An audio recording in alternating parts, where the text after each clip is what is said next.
ఈరోజు మనం శనగపప్పు మటన్ చూద్దాం. పచ్చి శనగపప్పుతో ఎవరెవరికైతే కూరలు ఇష్టం అవుతాయో వాళ్ళందరికీ కూడా ఈ కూర చాలా బాగా నచ్చుతుంది. దానికి ఉల్లిపాయలు, పచ్చిమిరపకాయలు, మటను, పచ్చి శనగపప్పు ఒక గంట ముందు నానబెట్టుకొని, గరం మసాలా ఆల్మోస్ట్ మనం మటన్ కర్రీలో ఏం వేస్తాం సేమ్ యాజ్ ఇట్ ఈస్గా అదే మసాలా. దానికి ఇప్పుడు ప్యాన్లో ఆయిల్ వేసుకుని, ఆయిల్లో పచ్చిమిరపకాయలు,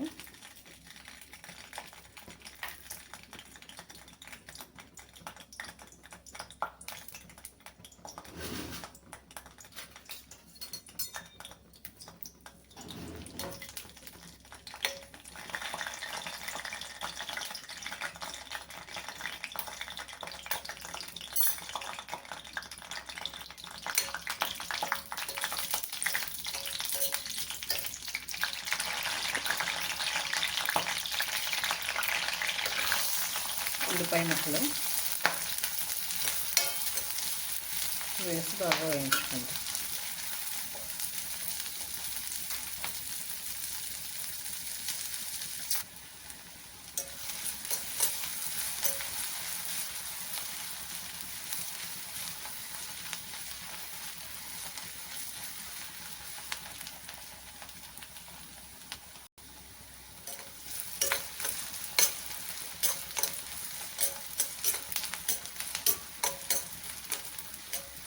ఆనియన్స్ని పింక్ కలర్ వచ్చేదాకా ఫ్రై చేసుకుందాం.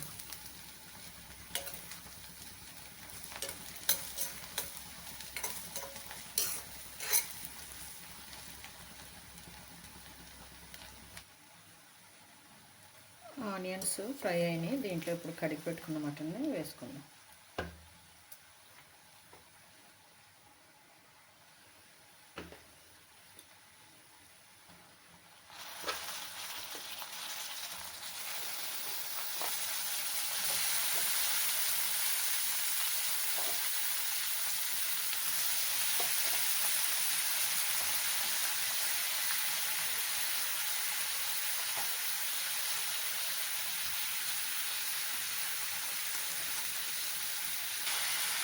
మటన్ వేసిన తర్వాత ఇలా హైలోనే పెట్టుకుని మటన్ని ఫ్రై చేసుకోండి.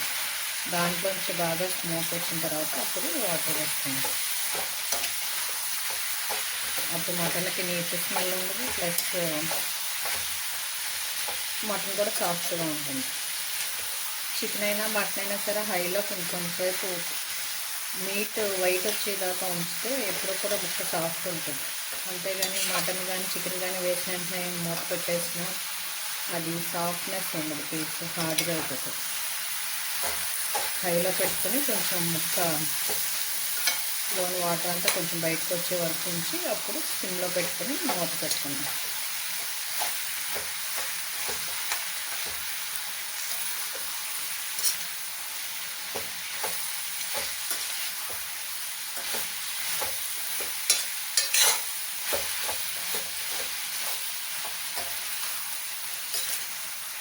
హైలో ఉండి వేసుకుంటూ ఉంటే కొంచెం ముక్క కలర్ చేంజ్ అవుతుంది.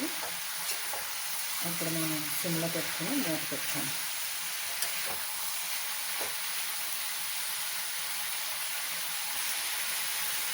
ఇప్పుడు చూడండి ముక్క కొంచెం వైట్ వచ్చింది కదా. ఇప్పుడు ఈ స్టేజ్లో మనం మూత పెట్టేసుకుందాం, సిమ్లోకి పెట్టుకుని.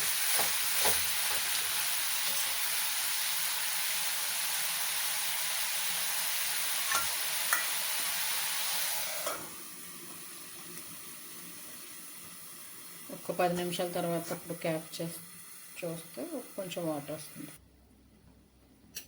ఇప్పుడు ఇది మూత తీసి కొంచెం వాటర్ వస్తుంది. ఇంకా వాటర్ వచ్చింది. ఇప్పుడు అల్లం వెల్లుల్లి పేస్ట్ వేసుకుందాం.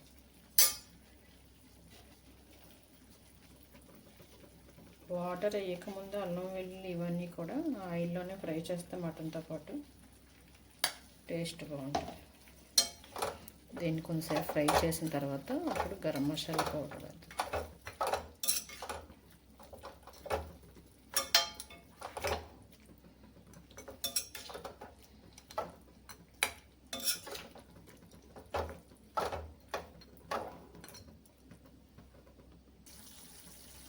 అల్లం వెల్లుల్లి ఫ్రై అయింది. ఇప్పుడు గరం మసాలా వేద్దాం.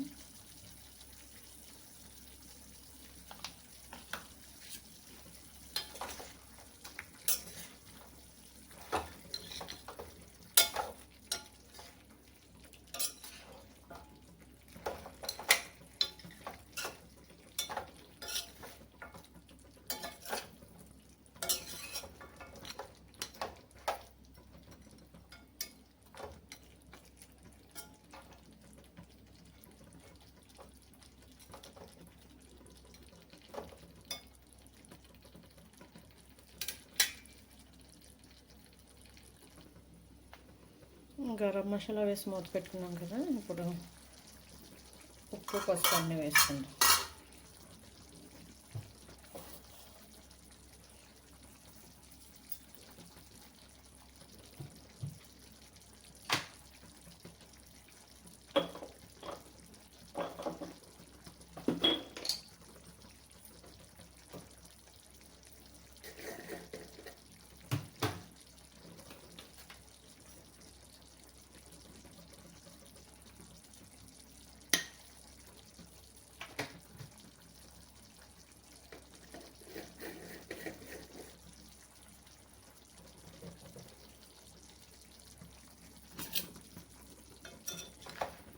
ఇదంతా వేసి బాగా కలుపుకొని, మటన్ ఏమన్నా ముదరగా ఉంది అనుకుంటే కనుక కొంచెం పెరిగేసుకోవచ్చు, లేదు లేతదే అంటే కనుక సిమ్లో పెట్టుకొని కొంచెం నీళ్ళు వచ్చిన తర్వాత అప్పుడు వాటర్ వేసుకొని ఒక 20 మినిట్స్ ఉడకబెట్టుకుని, మటన్ హాఫ్ ఉడికిన తర్వాత అప్పుడు పచ్చిశనగపప్పు నానబెట్టుకున్నది వేస్తే ఇంకో హాఫ్ మటన్ ఉడికేటప్పటికి సమానంగా మటన్ శనగపప్పు కూడా బాయిల్ అయిపోతుంది.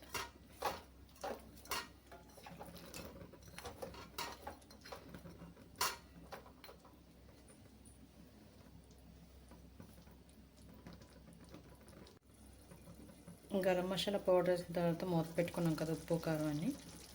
ఉప్పు కారం వేయలేదు, ఉప్పును పసుపు, ఏదో వాటర్ ఇలా వస్తుంది. ఇప్పుడు కూరకి పచ్చిశనగపప్పు ఉడకడానికి మనకి ఎంత వాటర్ కావాలో అంత వాటర్ ఇప్పుడే పోసేసుకోవాలి. మళ్ళీ పచ్చిశనగపప్పు వేసాక మళ్ళీ వాటర్ వేస్తే చప్పనిచ్చేస్తుంది. అందుకని రెండిట్లకి సమానం సరిపడగా 1.5 గ్లాస్ కానీ లేదంటే 1 గ్లాస్ కానీ వాటర్ వేసేస్తాను. ఇప్పుడు నేను దీంట్లోకి వాటర్ వేసేస్తున్నాను.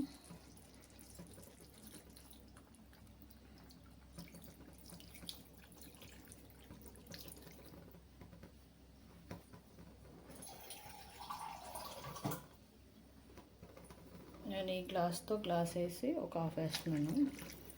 అది శనగపప్పు ఉడకడానికి మటన్కి అన్నిటికి సరిపోతుంది అనుకుంటున్నాను.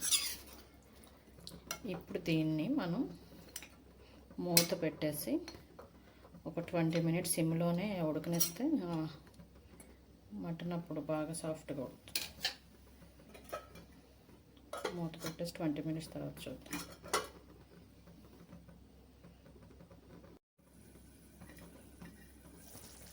మటన్ 20 మినిట్స్ అయింది. మనం ఇప్పుడు దీంట్లోకి శనగపప్పుని వేసేద్దాం.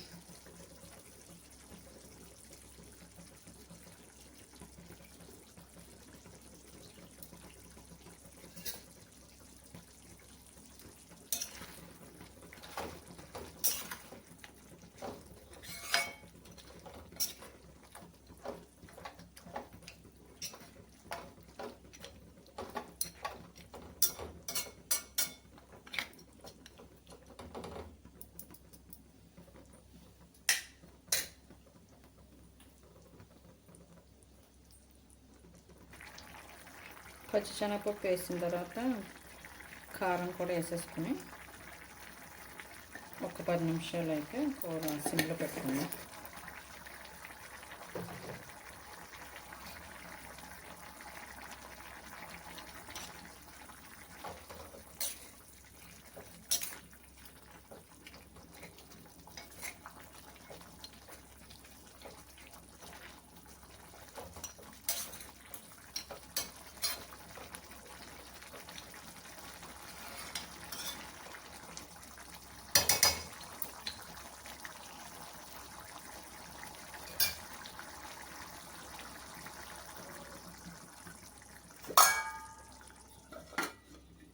ఒక 10 నిమిషాల్లో మళ్ళీ కూరను చూసుకుందాం.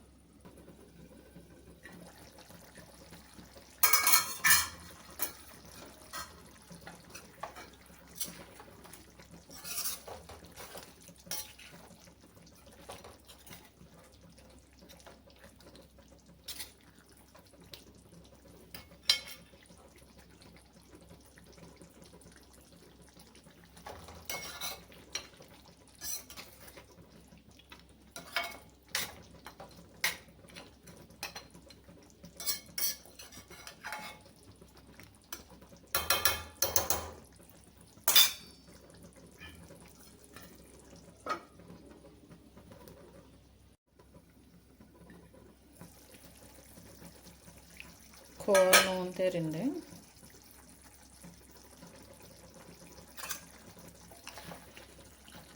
శనగపప్పు ఉడికిందో లేదో చూసి కొత్తిమీర వేసి స్టవ్ ఆఫ్ చేసుకో. శనగపప్పు కూడా ఉడికిపోయింది.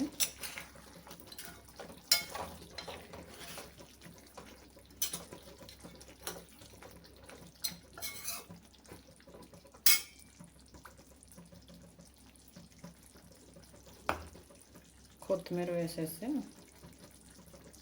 స్టవ్ ఆఫ్ చేసేసుకోవచ్చు.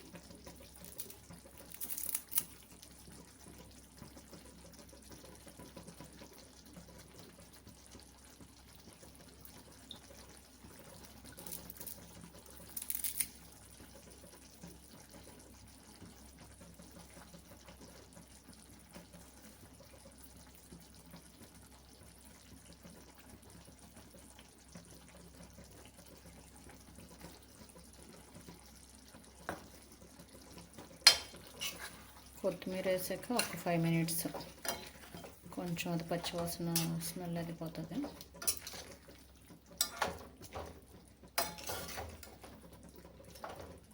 కొత్తిమీర కాడల్లా ఉంది కదా, కొంచెం ఉడికిదాకా ఉంచుకుంటే స్టవ్ ఆఫ్ చేసేయడం. మీకు ఏమన్నా శనగపప్పు గట్ట ఉడకలేదని ఏమన్నా అనిపిస్తే కొంచెం వేడి నీళ్ళు కాచుకొని వేయండి. అప్పుడు చన్నీళ్ళు వేసే కన్నా వేడి నీళ్ళు వేసుకుంటే ముక్క సాఫ్ట్గా ఉంటుంది. మధ్య మధ్యలో మళ్ళీ చన్నీళ్ళు కలుపుతూ ఉంటే ముక్క హార్డ్గా అయిపోతుంది. సమానంగా ఉడికింది శనగపప్పు కూడా. మరీ పేస్ట్ అయిపోతే బాగోదు. ఇంకా దీన్ని రైస్లోకైనా, చపాతీకైనా, పూరీకైనా, రాగి సంకట్లోకైనా బాగుంటుంది.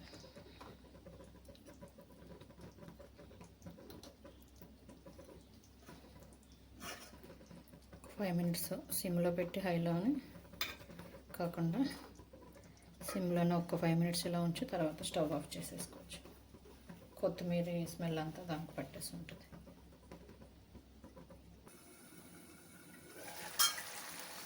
ఒక 5 నిమిషాలు అయింది. ఇప్పుడు హైలో పెట్టుకుని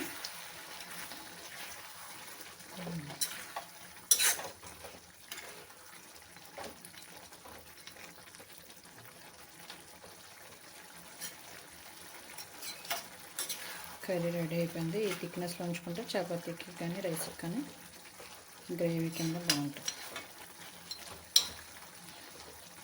స్టవ్ ఆఫ్ చేసేద్దాం.